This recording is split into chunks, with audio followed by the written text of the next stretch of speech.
샬롬.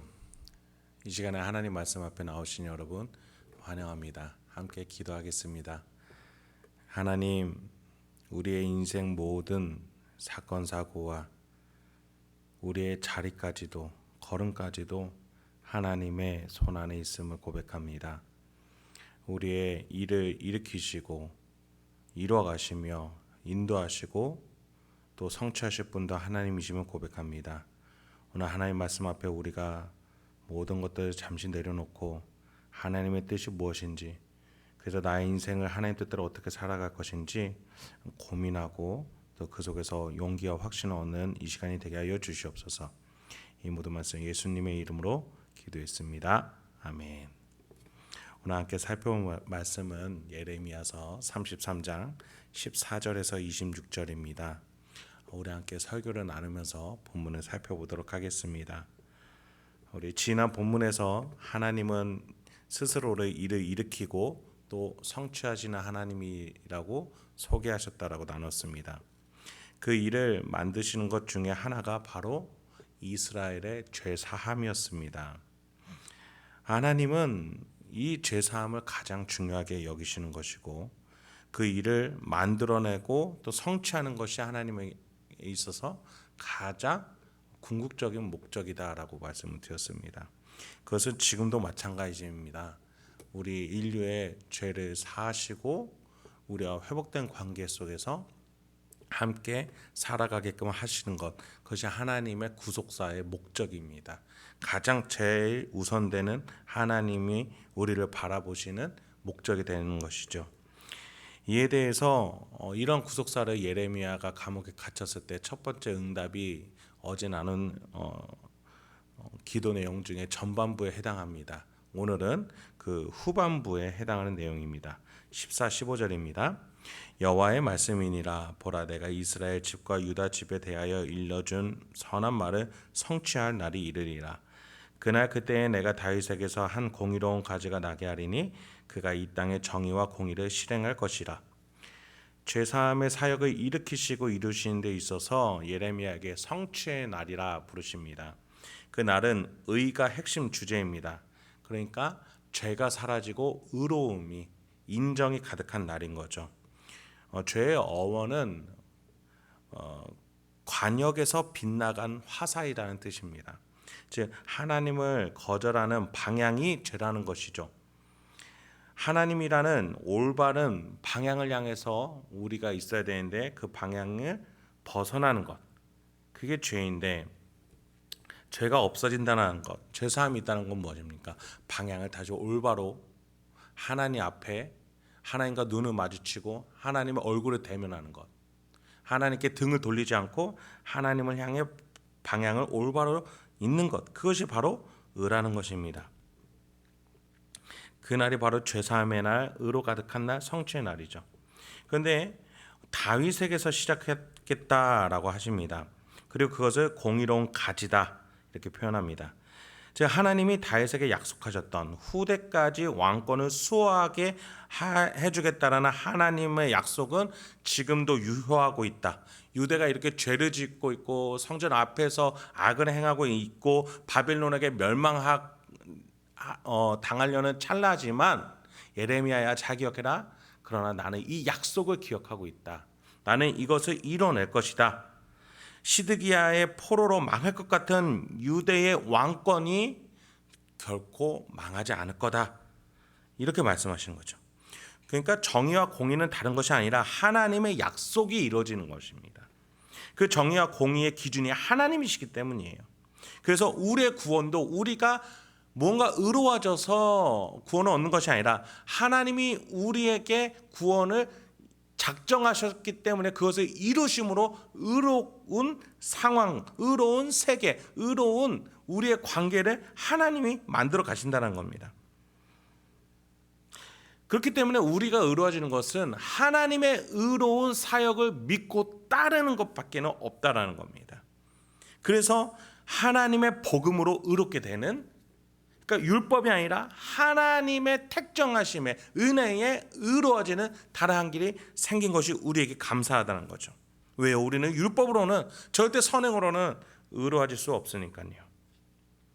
예루살렘도 다른 것으로 정의로운 도시가 될 것이 아니라 하나님이 주시는 의로 의롭게 되는 그 과정 가운데 있다는 겁니다. 그것을 왕권과 예배로 하나님은 성취하겠다라고 16절부터 18절까지 이렇게 말씀하십니다. 그날에 유다가 구원을 받겠고 예루살렘이 안전히 살 것이며 이 성은 여호와는 우리의 의라는 이름을 얻으리라. 여호와께서 이와 같이 말씀하시니라. 이스라엘 집의 왕위에 앉을 사람이 다윗에게 영원히 끊어지지 아니할 것이며 내 앞에서 번제를 드리며 소제를 사르며 다른 제사를 항상 드릴 레위 사람 제사장들도 끊어지지 아니하리라 하시니라. 그 성취의 날에 하나님이 다시금 허락해 주시는 관계의 회복, 그래서 얻어지는 의로움, 그것으로 예루살렘은 다윗의 왕권이 계속 이어지는 것이고 하나님을 향한 예배도 이어질 것이다 라고 말씀해 주십니다. 하나님이 약속을 이루기 위해서, 성취하기 위해서 지금도 일하고 계신다는 거죠. 약속과 관계, 하나님께 중요한 이 두 가지였습니다. 하나님은 약속을 만들어내시고 이뤄가시면 반드시 성취하실 겁니다. 그래서 그 결과로 우리의 관계는 하나님과 회복이 된다는 겁니다. 우리가 하나님을 섬긴다고 하고서 피상적이지 않는지 한번 돌아봐야 합니다. 하나님의 방향에 대해서 얼마나 진지함을 가지고 있었나요? 하나님을 향한 진지한 방향으로 우리는 십자가라는 그 약속에서 죄사함을 받았나요? 그래서 하나님과 관계가 회복이 됐나요? 더 나아가 하나님이 내세에 약속하신 것을 믿으면서 지금 현실을 살고 있나요? 하나님의 약속은 절대로 파기될 수 없는 강력한 약속임을 이렇게 표현하시면서 우리에게 계속 녹화하고 계시는 것이죠. 나는 약속을 만들어내는 여호와, 그것을 이뤄내는 여호와, 그리고 반드시 성취해내는 여호와라.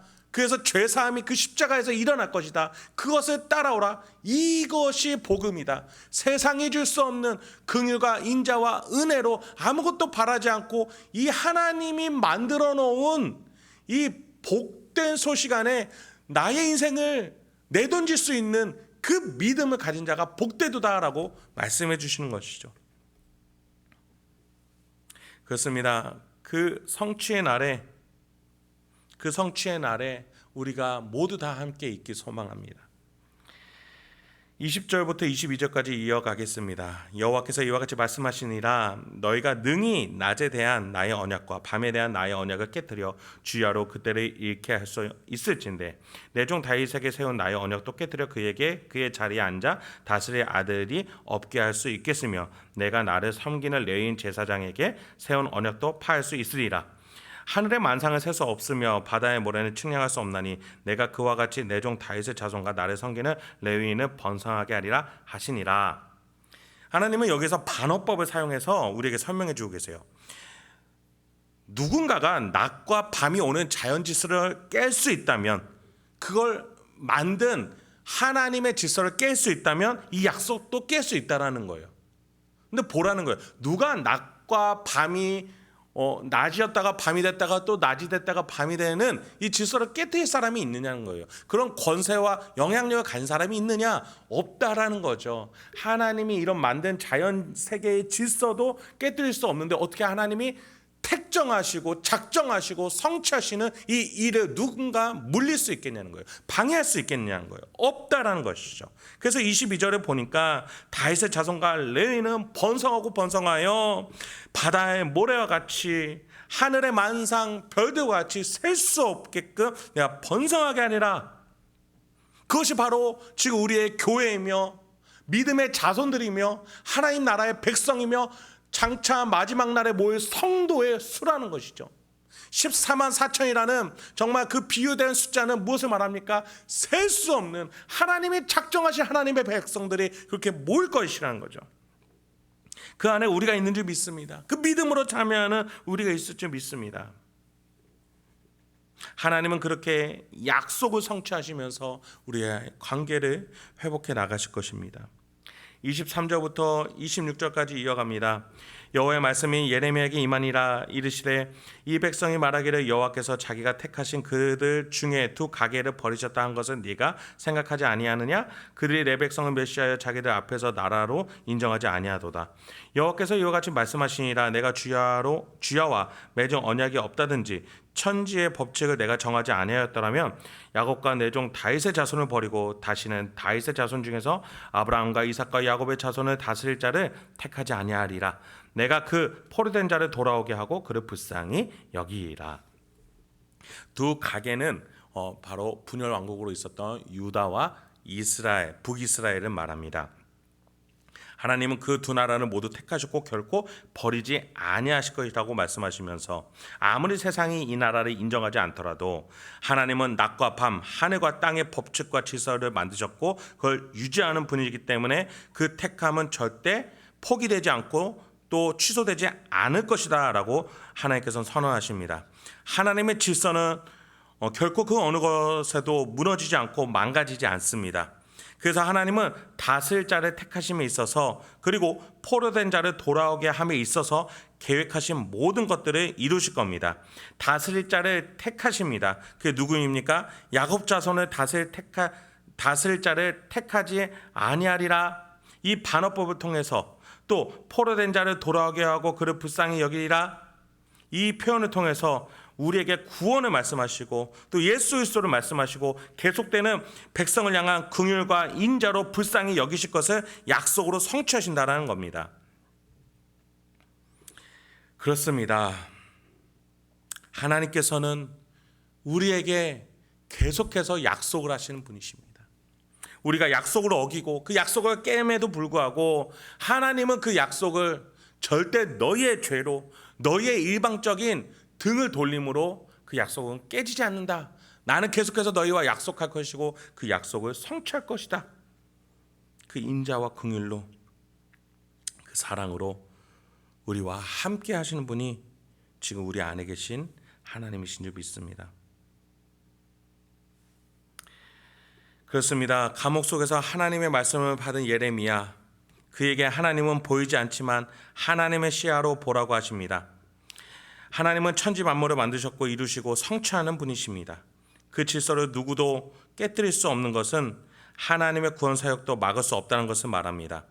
그래서 하나님의 긍휼과 인자는 지금도 이어져 우리에게 왔습니다. 그 하나님의 사랑으로 풍요하시고 그 분의 인자를 믿으면서 오늘 하루도 풍성하게 살아가시는 여러분 되시길 소망합니다. 함께 기도하겠습니다. 하나님, 오늘도 우리에게 귀한 하나님 말씀 주셔서 감사합니다. 하나님이 태초 전부터 우리를 작정하시고 만드셔서 우리에게 인생을 주셨고 또 우리에게 믿음을 주셔서 하나님의 백성이 되게끔 하셨습니다. 그래서 우리가 저 내세에서 하나님을 만나 하나님의 보좌 우편에 예수 그리스도와 함께 앉아서 성령님의 내주교통 감동 감화로 하나님을 찬양하며 온 우주를 왕노릇하며 다스릴 우리가 될 줄 믿습니다. 주여, 그렇기 때문에 오늘 우리 앞에 있는 역경과 문제와 아픔과 그 마음의 어려움 때문에 무너지지 않게 하여 주시옵소서. 하나님이 주시는 그 약속을 믿으며 그 문제들을 하나하나 하나님께 맡기며 이 인생길을 걸어나가는 우리가 되게 하여 주시옵소서. 하나님, 우리 성도님들 삶 속에 어떠한 아픔과 문제와 역경이 있습니까? 주님, 그 누구도 이해할 수 없는 하나님만이 이해하실 수 있는 또 하나님만이 해결하실 수 있는 일을 작정하시고 이루시고 끝맺으실 수 있는 분이 하나님이신 줄 믿습니다. 우리 성도님들의 모든 상황 속에서의 문제와 기도 제목들 하나님이 아시오니 주여, 주님이 일하고 계심을 알려주시옵소서. 주님이 가장 적당한 때에 해결해 주실 것임을 믿음으로 우리가 기다릴 수 있도록 도와주시고 깨닫게 하여 주시옵소서. 이를 성취하시는 하나님을 믿으며 이 모든 말씀 예수님의 이름으로 기도했습니다. 아멘.